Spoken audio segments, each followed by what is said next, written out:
नमस्कार दोस्तों, आपका बहुत बहुत स्वागत है मेरी बगिया में। दोस्तों ये देखिए, इसमें इस ग्रो बैग ये 18x18 का ग्रो बैग है। इसमें बहुत ही मैंने रिच मिट्टी बनाकर भरी है। उसके साथ साथ में गर्मी के आ रही है, इसलिए धान की भूसी भी मिलाई है।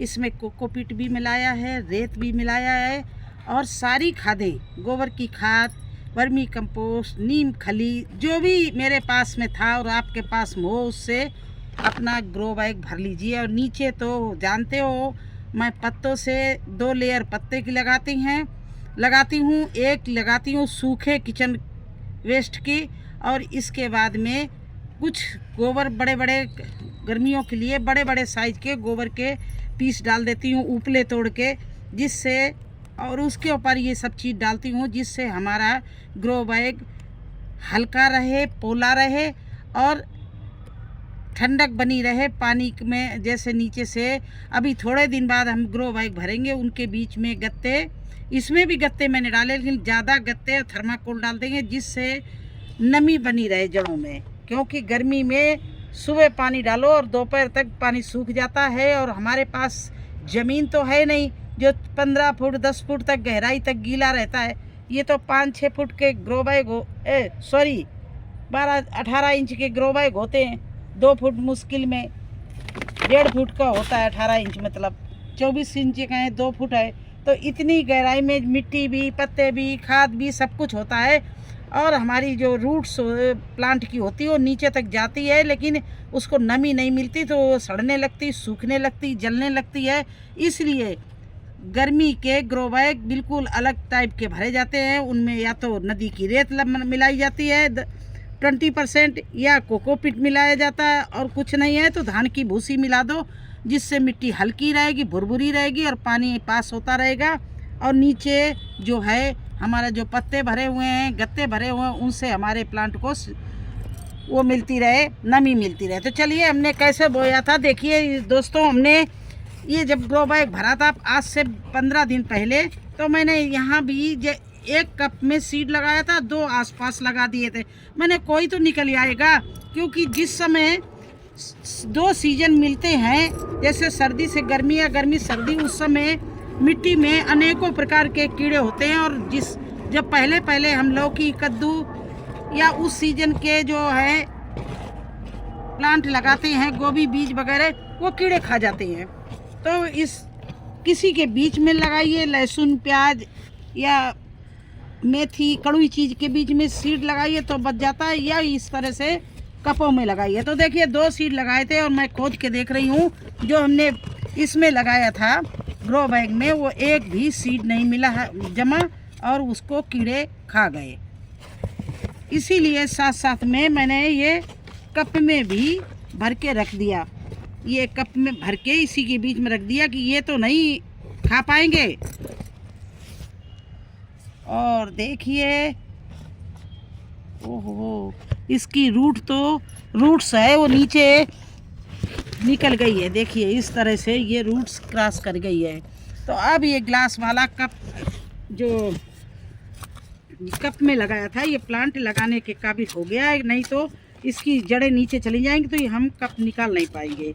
इसलिए इसकी हम मिट्टी की और से एक बार गुड़ाई किए दे रहे। देखिए इस तरह से ये गुड़ाई कर दी है, और इस कप को मैंने यहाँ से उठा लिया, और इस कप में नीचे ये तली काट दी थी कि नीचे से भी इसमें थोड़ा सा नमी मिलती रहे, हमारा सीड चलता रहे। तो देखिए ये इसकी रूट्स क्रॉस करके आ गई। अब देखिए इतनी रिच मिट्टी से हमने ग्रो बैग भरा है,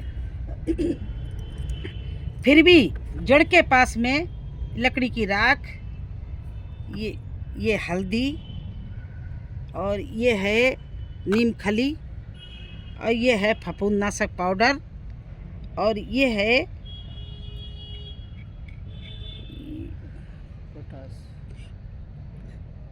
पोटास, नाम ही है दिमाग में नहीं आ रहा था, पोटास है।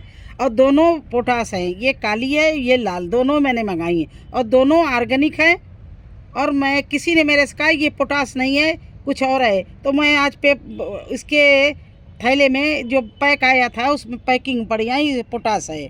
और इन सब चीज़ों को मैं इस तरह से इस वर्मी कंपोस्ट में मिला ले रही हूँ। देखिए इस तरह से।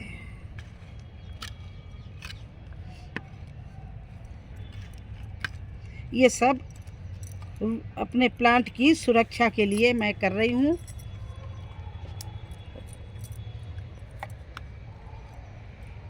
ये देखिए इस तरह से मिला के, और ये जहाँ पर हमने गड्ढा किया है ये देखिए, ये इसमें मैं इसको इस तरह से 2 कन्नी भर के इस तरह से डाल दिया।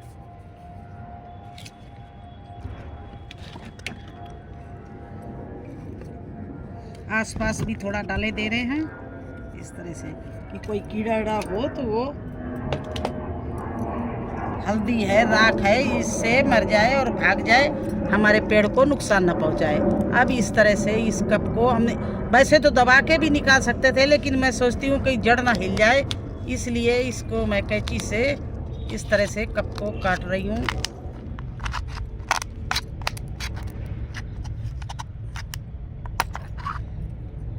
अब इस तरह से काट दिया। और इसको बहुत डर लग रहा है कि कद्दू, लौकी, ये सब चीज़ें ऐसी होती है कि बहुत जल्दी अगर इनकी जड़ हिल गई तो ये ख़त्म हो जाते हैं।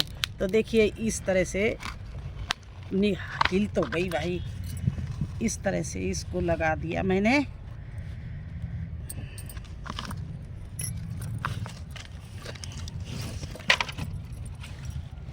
क्योंकि अब इसमें पेड़ में उसमें कप में इसका गुजारा नहीं हो रहा था। इसके पत्ते देखो छोटे छोटे हो रहे थे, तो मैंने सोचा क्यों ना आज इसको मैं शिफ्ट कर दूं। देखिए इस तरह से दबा के इसको प्लांट को मैंने लगा दिया।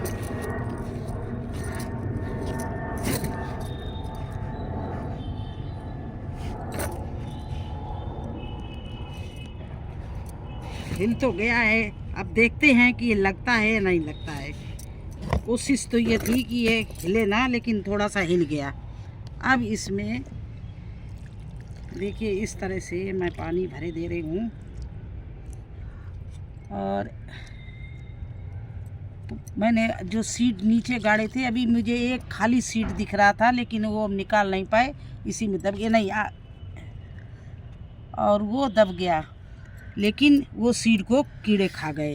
तो आप लोगों को मतलब कहने का मतलब ये है कि अगर आप कप में कोकोपीट मिला के, वर्मी कंपोस्ट, राख मिला के अलग से इस तरह से कपों में बो देंगे तो वो निश्चित ही आपका प्लांट जर्मिनेशन लेगा और बढ़ेगा। और जब इस 4 पत्ती का हो जाए, 1 2 3 और ये चौथी पत्ती निकल आई, आप इसको इस तरह से गमले बना के शिफ्ट कर दीजिए। तो आज मुझे कुछ इसी तरह का काम करना था, तो मैंने सोचा क्यों ना आपको भी दिखाऊं, क्योंकि कुछ प्लांट हमारे 4-4 पत्ती को हो गए, उनको मुझे लगाना था। अब चलिए एक तोरई का प्लांट भी मेरा बहुत बड़ा हो रहा है, उसको भी मुझे लगाना है। लेकिन अब ये जगह निश्चित करनी है कि कौन सा पेड़ कहाँ पर हम पौड़ाएंगे। यहाँ पर ये देखिए बल्ली अल्ली गड़ी हुई है, इसलिए मैंने ये यहाँ पर लगाया, इसको ऊपर चढ़ा देंगे। अब हम तोरई का प्लांट भी ऐसी जगह लगा रहे हैं जहाँ हमारा एक कॉलम की सरियाँ लगी हुई हैं, और उसी पर मैं उसको चढ़ाऊंगी। तो चलिए आप तोरई का प्लांट मैं कैसे निकालती हूँ और कैसे लगाती हूँ। मुझे भी डर लगता है कि मेरा प्लांट ये हिल ना जाए, ख़त्म ना हो जाए, क्योंकि इनको बहुत इस समय इतनी केयर करके इनको हमने लगाया, मेहनत करके। अगर ये सूख जाएंगे तो ख़राब लगेगा। तो चलिए अब तोरई का भी प्लांट उसी तरह से आपको दिखा रहे हैं। और यहाँ देखिए हमारे एक कॉलम है, यहाँ हम हर साल तोरई पौड़ाती इसी पर, इसीलिए ये देखिए तोरई की जगह है। लेकिन ये सर्दी में मैंने इसमें ये ब्रोकली बो दी थी। आज मैं इस ब्रोकली के पेड़ को निकाल रही हूँ, क्योंकि मेरे यहाँ पर ब्रोकली चलना, बहुत ब्रोकली लगी हुई है और हम लोग बहुत हार्वेस्टिंग कर चुके हैं। तो अब हम इनको निकाले दे रहे हैं।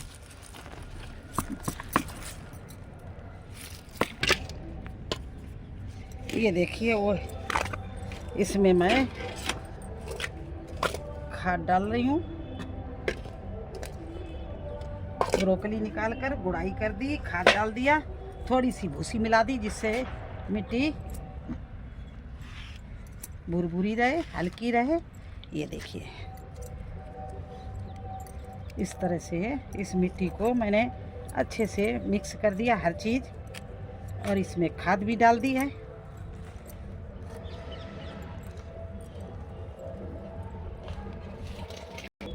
और ये देखिए गोभी के बीज में मैंने तोरई के सीड डाल दिए थे, क्योंकि मैं इस समय सब ये सर्दी की सब्जियों में गर्मी के सीड डाल देती हूँ, जिससे फटाफट निकल आते हैं।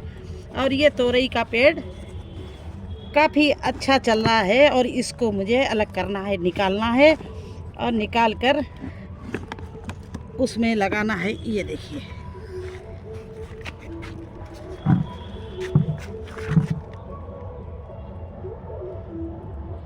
तो आप लोगों को मैंने वीडियो बना के दिखाया कि मिक्स अगर आपका सीड नहीं निकल रहा है तो आप जो सर्दी की सब्जियां खड़ी हुआ करें उसमें सीड डाल दिया करो, बहुत अच्छे से निकल आता है, नमी मिलती है, कीड़े का अटैक नहीं होता है, और आपका सीड बहुत अच्छे से जर्मिनेशन हो जाता है। तो ये मैंने समझाने की कोशिश की थी, पूरा वीडियो बना के डाला है कि किस तरह से हम मिक्स सब्जियां लगा देते हैं। इसी तरह से मैं सर्दी की सब्जियां भी वहाँ लगाती हूँ जहाँ गर्मी की सब्जियां खड़ी होती हैं, तो फटाफट वो भी निकल आते हैं, जैसे लहसुन में, मूली के साथ में। इस तरह से ये देखिए तोरई के पेड़ प्लांट इतना बड़ा हो गया, तो इसको भी यहाँ लगाना था। तो कैसा लगा आपको हमारा तोरई और कद्दू के रिपोर्टिंग? अगर अच्छी लगी हो, मेरा वीडियो अच्छा लगा हो तो लाइक करना, चैनल पर नए हैं तो सब्सक्राइब जरूर कर देना। फिर मिलते हैं एक नए वीडियो में एक नई जानकारी के साथ। तब तक के लिए मुझे आज्ञा दीजिए। धन्यवाद।